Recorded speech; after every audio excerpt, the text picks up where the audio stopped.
So we're gonna test it out and give us your I can't even talk. Hey everybody, it's me Blanche. Welcome to part 2 of Vera and Blanche's sampling of Middle Eastern foods from the store bought goodies that I have here. Today we're gonna delve into Cortas. Now Cortas makes all kinds of food that I like they have a great tahini, they have great halva, but now they're getting into the ready-made food market. So we're gonna test out all these foods and give you our impressions of store-bought Cortas Middle Eastern foods. Right, Mom? Yeah, right. Okay. I'm really excited.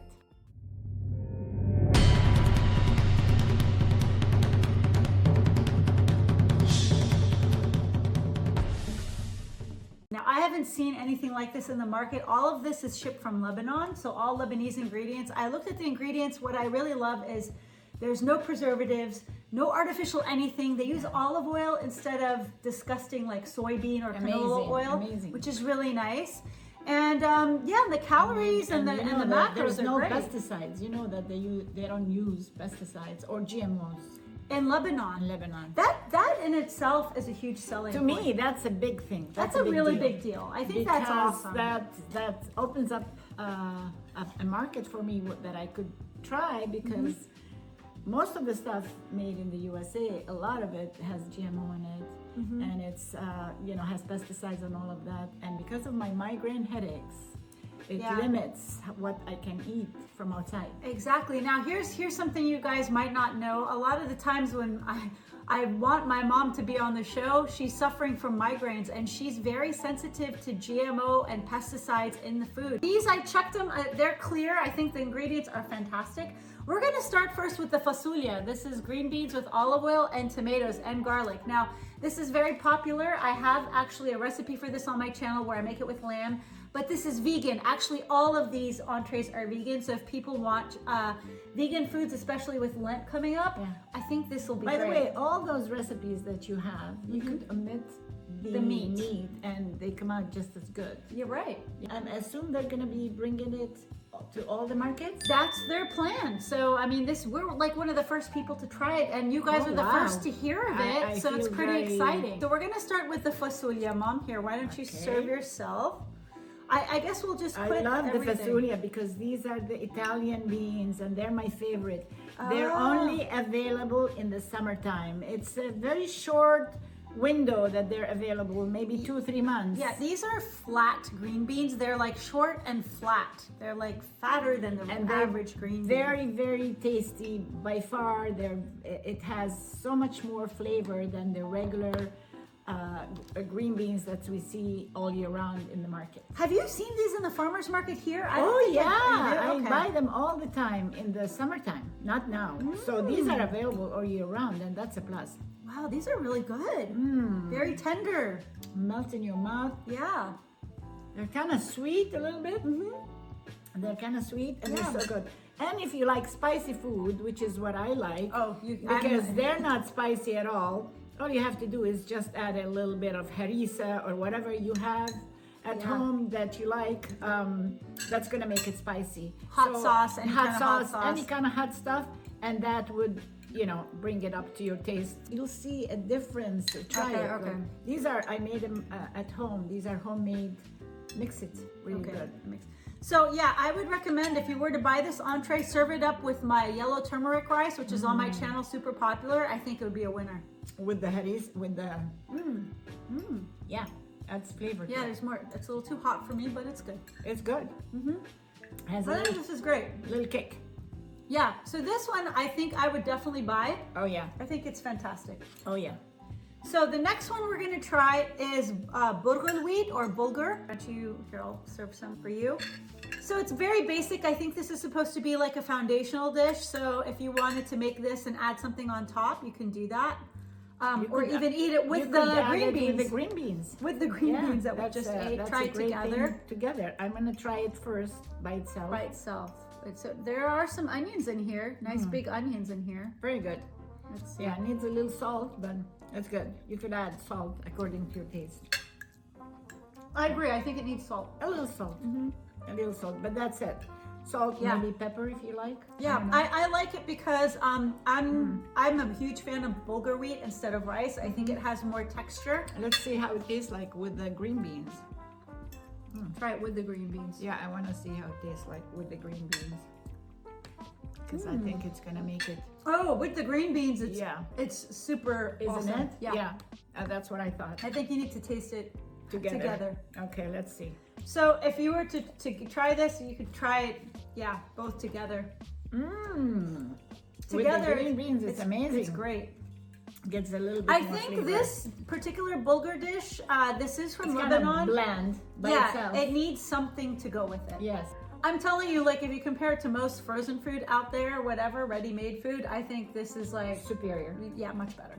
Like the ingredients This alone is are much superior. better. This is like homemade cooking. Yeah. You know, it's like homemade food. All right, so the third one, mujaddara. Now, this is going to be tough to beat because, you know, our mujaddara is very popular for a reason. I mean, I love the flavors of our mujaddara. But you know what?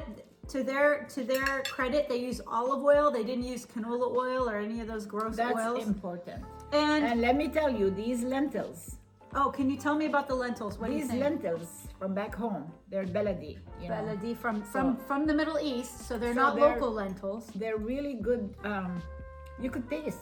You could Yeah. taste they're different. You know, they're beledi lentils. You're right. Like the lentils have a really nice texture that I haven't seen here in the States. No, they're different. I They're know. different. I noticed right away. You can tell. Yeah, but again, it needs a little bit more salt. But maybe some people are on a salt-restricted diet. Then this would be So perfect. this is perfect. So all you have to do, if you like it a little bit more salty, you could add a little bit more salt. But I have to admit, it's very good. Yes, I think it's fantastic. I think personally, to make it true mujaddara, it needs more caramelized onions. Oh yeah, That's what's missing. that's a plus. The But caramelized- if you were to buy this and then make your own caramelized onions and add it on top, I think it would be like Superb. I think it would be perfect. Yeah. So and all you do is bring those onions and cook them with a little bit of olive oil. for a long time until you get all that sugar out of the onions. Caramelized, and then you add it on top of it, and there it's you go. Great. It's You're right. The lentils here are a treat. I could tell they're different than American lentils. For sure. Okay, now the final dish, which you could probably eat with the mujaddara, is eggplant with chickpea and tomato. Now this is another vegan specialty. I don't know what you would call this though. Like we have a mnezela, which I have on my channel too, where I made eggplant. But what would you call this? This is yakhni bitinjan siyami. Yakhni bitinjan isyami. There you go. From my mama's. And I'm really excited because I know that the eggplant back home is superior to the eggplant In the United States? in the United States. Really? They Why? have a different kind. As a matter of fact, you know, when I go back home, that's all I ask for is the eggplant. It's the ones that are grows in that area that's specific, you know, the weather that it grows. Because I've tried to grow it here in the United States and it won't grow. It won't grow. Interesting. So it's the weather, the Mediterranean weather is really perfect what for makes this it. kind of eggplant.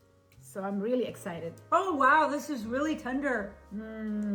Have you had eggplant this tender in a while? It's a different taste. You're right, it's totally different. It's a different taste It than is. the one.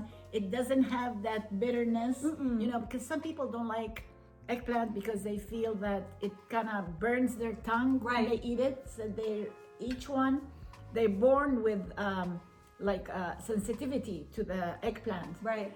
But this is so sweet. Yeah, so sweet. I wish It's- they had it here. That's no fair, Mom. No, they don't have it It's here. no fair that And they that's don't have why I don't eggplant. eat. But now I'm excited because now I can eat eggplant again. That's so cool. I'm so excited. I wanna dig All in I for the need is a little chickpeas. rice on the side, Yeah. and you got a full meal. Again, if they use this with our yellow turmeric rice, I think it would be a great combination. And let me try the chickpeas in here And too. the chickpeas are amazing too. They're soft. They're soft. They're tender. They're very good. You could tell they're organic. They're not. Yeah, so listen, I mean, it's hard to buy food that's gonna taste like what you make at home. Let's face it. But I love to get foods that are imported because you get to sample their produce, especially if it's from a country that doesn't practice like GMO and their farming practices. I think it's a treat, and you get to kind of like escape to another country through food. This was a big treat. I mean, we tried the Trader Joe's kebab, and now we've got this. And sometimes it's nice to not have to cook and just have things ready. Yeah, on those lazy days when you don't feel like cooking. Actually, I have a great idea for food like this. So a lot of people, like when they want to stock up on food, they get those disgusting meals ready to eat that are really inedible, like, you know, for emergency. Have you seen them like at Costco, these mountains of dried up fruit food that they eat like the astronauts eat? This would be like 1,000 times better. It's like eating out every day. Right? I mean, at least the food is way better quality and you're eating real food and you're not eating weird powdery guck that you're stirring together to make potato soup or whatever the heck they use in those MREs. This is really good. They're really gross. Well, anyway, Mom, well, this was a lot of fun. You know, something to try. Yeah. And if you guys like this kind of content. I have to work for a change. I know, isn't that nice? If you want to see more reviews of Middle Eastern food, please hit like and hit the bell and subscribe and let us know what kind of content you want. And if you've tried this food, let us know what your impressions are as well, because we love to hear from you, our community, because it helps us assess like what your tastes are like as well. So thank you so much for joining us. And to get the cookbook, you can go to feastinthemiddleeast.com. And Mom, any final words? Sahtin. No, I just saying it's a treat to see homemade cooking like this available on the market, and it's about time, because all that food they sell outside, it might look good, but it's no good for you. It'll poison your body. Amen, Mama. She knows what's up. So anyway, until next time, we're gonna chow down here and on this feast, and we'll see you soon. See ya.